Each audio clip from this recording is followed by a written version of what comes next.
Here's a quick little tutorial on these callouts. So if you can see right now, we have this very big callout here and it extends past our sheet and ultimately I think looks a little bit clunky. So the reason why Revit has done this is it's sizing and cropping this callout based on the actual view itself.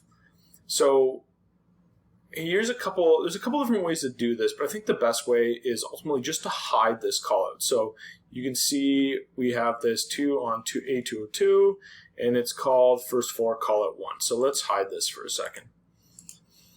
So this kind of also works with sections in different other views, but if we go to view, we go to new callout up here, and up here we can click reference other view. And so we just have to find our first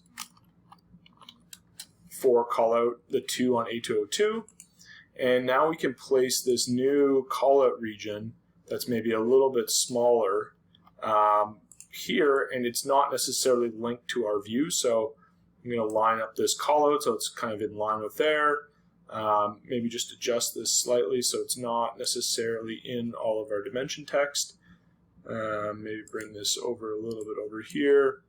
And again, that's just a quick way to have a call out, have it show the area you want, but then you can custom show that. And just to show you for this view, the reason why we've done this is we actually have a, let's go to A202. So we have a deck portion on the front of our building here, and it just extends too much to show on the sheet.